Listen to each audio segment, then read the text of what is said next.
This declaration gives the province extraordinary powers to keep people, communities, and first responders safe.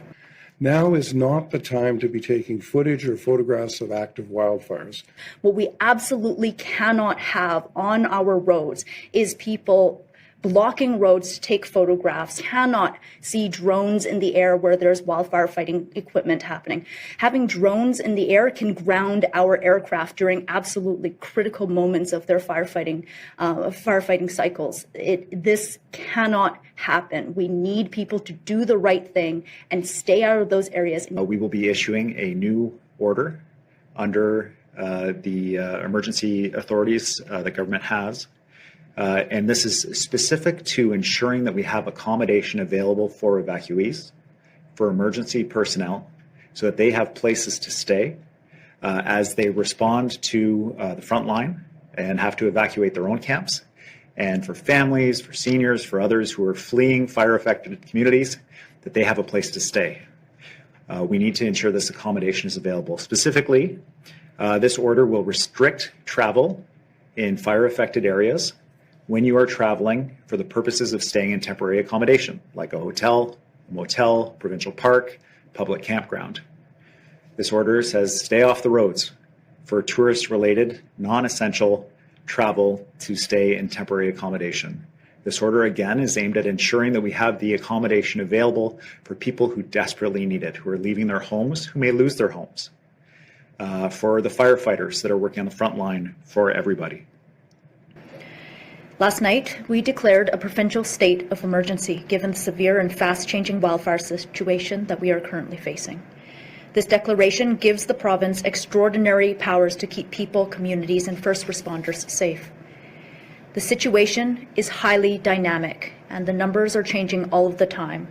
But as of now, we are currently hovering at about 30,000 people on evacuation order and an additional 36,000 people on evacuation alert. People, families, firefighters, and other frontline responders need a safe place to stay during this extremely challenging and difficult time. And that is why, as Premier Eby has already described, we are introducing temporary restrictions in the Okanagan. Under this order, we are restricting travel to several communities for anyone planning on staying in temporary accommodations. This includes Kelowna, Kamloops, Oliver, Osoyoos, Penticton, and Vernon. Let me be clear, temporary accommodation in the areas I have listed are no longer available for non-essential visits. If you do not need to travel to these areas for essential reasons, we need you to change your plans. This will ensure that accommodations like hotels and motels are available for evacuees and frontline responders in the Okanagan. If you are currently in accommodations in these areas, we are asking you to voluntarily check out early and free up those spaces for evacuees and responders.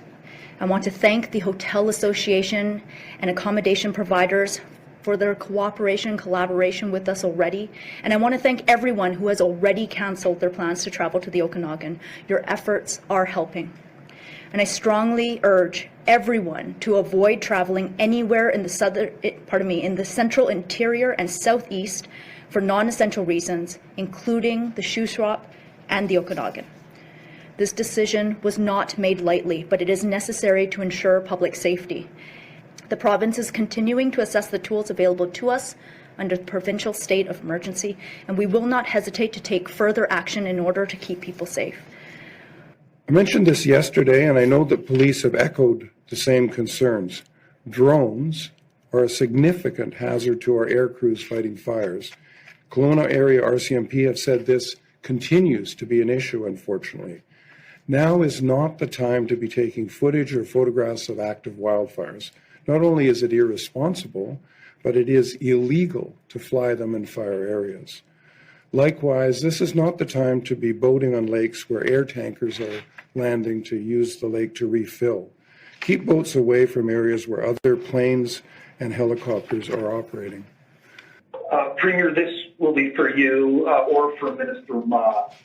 How do you believe this order is going to work here? Will there be police going to hotels and checking if people are checking in? What are the logistics here in terms of people that are already in hotels and what they are supposed to do in this situation? This order is specifically to discourage people, to tell them don't do it, discourage people from traveling to the Okanagan to stay in hotels, motels, campsites.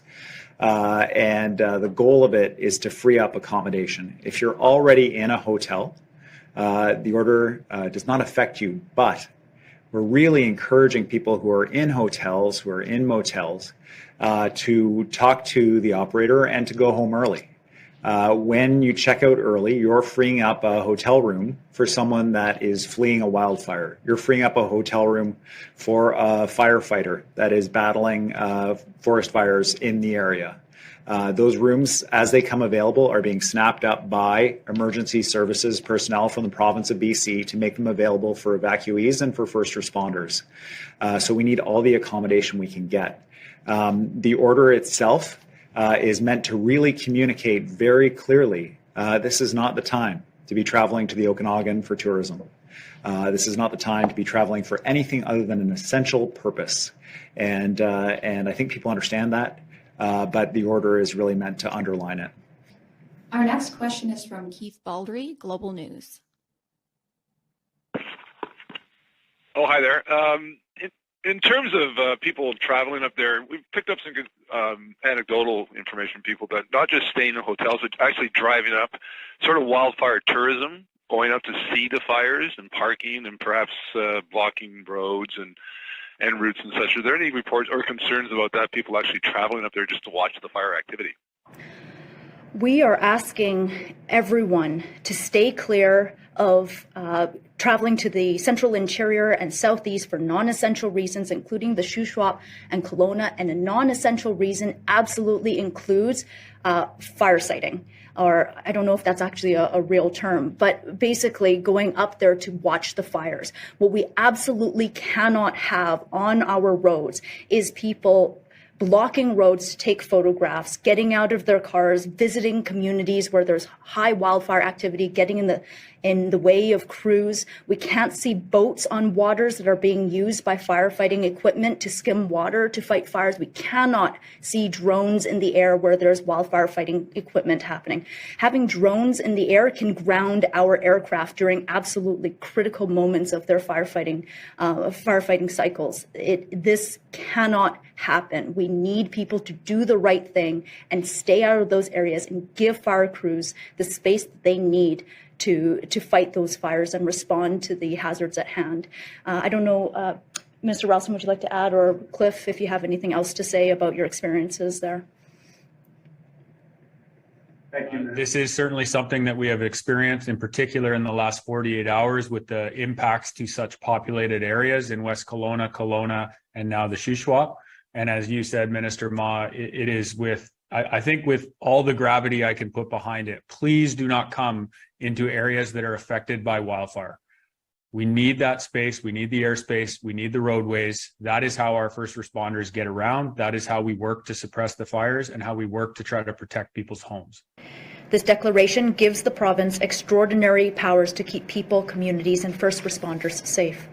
Now is not the time to be taking footage or photographs of active wildfires. What we absolutely cannot have on our roads is people blocking roads to take photographs,